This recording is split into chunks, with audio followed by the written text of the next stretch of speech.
because we don't like to wait, and it's still raining, sort of, misty, we're going to go ahead and install the blow-off valve or recirculatory valve by Turbosmart and the sound suppressor.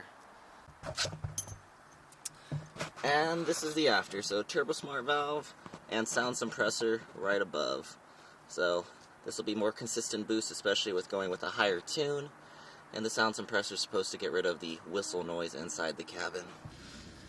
Welcome back, everybody. We're on episode 3 of our driving experience with the RS, and today Neil installed his Cobb Accessport.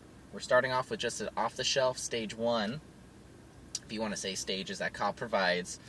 Next time we're going to be going with Dead Hook Motorsports with a 91 tune, and then eventually an E30 tune as well for the car. So we're going to talk about some of the differences from stock to the off-the-shelf and seeing what it's like.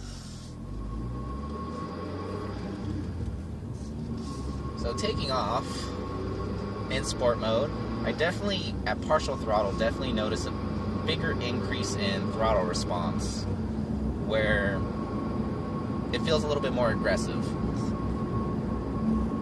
Neil's had a couple days already driving with it and experience, so he can definitely kind of give some feedback too as we're going through these stoplights to eventually somewhere. I think you'll notice when you get off the line here, power just comes on. It's just there, right there. Yes. Also, there are more noises now because the Turbosmart recirculatory valve is installed. Yes, and I put a K&N style filter, a cotton filter on with the open box top, and it's definitely more fun with the noise level in here.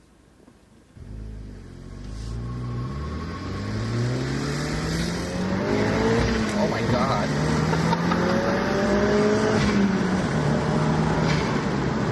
There was... Sorry. I thought it was funny. There was a definite surge of going from part throttle to full throttle, of how it just kicked. That was very amusing, as the person next to us also was trying to accelerate. Not that you guys could see that. Well, we can roll the windows up now. That was kind of hysterical. Sorry. Thumbs up. Yeah. There you go. That was the torque. That's what it was the torque. It just kicked in, and there's definitely a difference even from the stock tune to the off the stage tune. Like, you definitely feel like, you kind of mentioned, it's like a VTEC feel, where a variable valve timing comes in of that part throttle to full throttle. You still kind of feel that with the off the shelf, but it's super aggressive. Yeah. And that was sport mode, and it just is very linear. It feels more linear than it was before, where it kind of was dying off, but that was a nice surge with that. And your charge temp stayed relatively okay with the stock intercooler on that.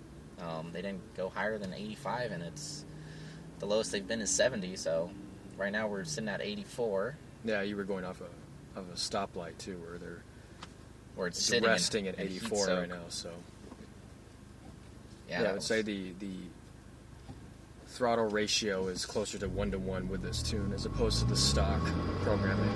So going into this roundabout right here, on-ramp, I want to, feel how the heel-toe feels. So right now, heel-toe. A little extra heel on that. So the pedal spacer is definitely up, and there's still rotation. I find myself short shifting, which is a good thing. There's plenty of torque down low, and I don't feel for driving on the freeway or daily driving you really have to rev it out. Not that I felt that way before, but I feel that the difference between driving it now and before, I'm shifting at like 3,000 RPM versus 37. So the feeling sensation of torque and that acceleration is more, which I think the off-the-shelf unlocks more torque down low as well, kind of like in the STs, does the same thing. So it's that same stimulation, that same feel. Now down low, about 2,500 RPM is when the turbo kicks in, and that's where you'll get the advertised 10% or so additional torque. And so that increase will hold all the way through about 4,000. So you have that low to mid-range power now. But it definitely enhances the cornering ability for that throttle out. Like coming around that roundabout, I was definitely able to feel the rear end shimmy a little bit. I put it into sport mode for both the traction control and the driving mode with the suspension set with normal. And you could feel that rotation, not so much where you need to counter steer yet, but it was a nice rotation. Reminds me a lot of like the Fiesta ST, and in a sense this is totally the big brother to that, with that fun factor. You definitely can have fun around town. Definitely there's a lot more power and speed involved with this car than it is with the Fiesta, because that's slow car fast. This is quick car fast, I want to say. And it's definitely in a different league starting off stock, but it has that rotation ability along with a huge amount of surge, which is astonishing. Like the little things that we're doing, just it's amazing how it wakes the car up and just makes it even better than it already was. It's kind of hard to believe that you can continually improve on something for street ability. Track days and stuff like that, I totally get, adding more power, adding more tire and all that stuff.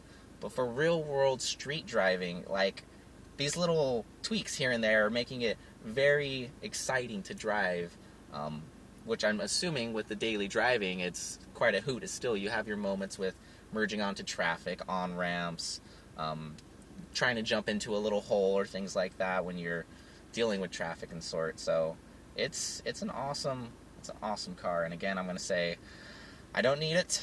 I want it. I don't need it.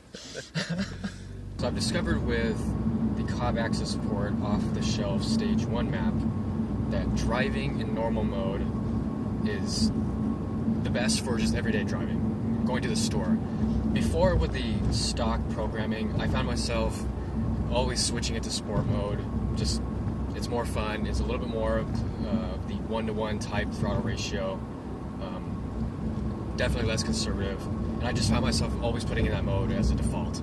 Now I can drive in normal mode and not really notice it. The throttle response is about as snappy as the stock sport mode was, if that makes sense. So you kind of get best of both worlds, very good intermediary. Doesn't feel so slouchy anymore. Right. Throttle tip-in is about the same as stock. I don't think Cobb messed with those kinds of nuances. So I noticed that with normal driving mode, with this programming, you still get a little bit of that VTEC type responsiveness. I have to kind of floor it to get the full amount of power. It's just kind of, it's soft, somewhat, and then surge. But sport mode, which I will put in right now, changes that. So now it's just, I want 40% power. I'm probably getting pretty close to that based on my input NSC. You get that surge up top, but it's pretty close to what a 1-to-1 throttle ratio would be. There's definitely more induction noise now.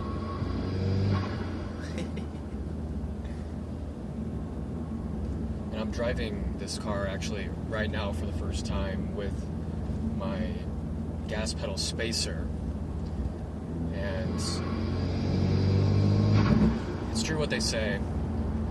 It's just one of those modifications where you don't really think about and you don't notice, and it completely changes just your everyday driving. It feels so much better. I don't know why Ford doesn't have a pedal setup, that's even from the factory.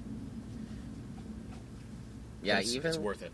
Even with the toe heel, like when I noticed when I did it, I didn't have to dig so far down after I realized it, because I was used to the stock pedal right from the last time we drove it.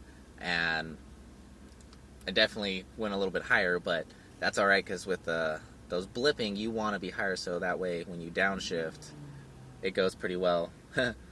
Evo is revving at us. It's pretty funny.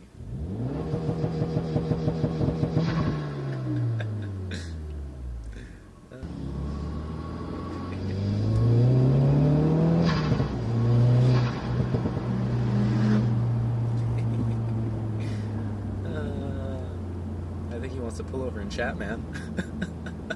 Nope, not today. Well, thank you guys for tuning in again. Don't forget to subscribe, like, and share. And next time we see you, we're going to be showing you what a 91 custom tune is from Dead Hook Motorsports. So look forward to that one next week. See you guys.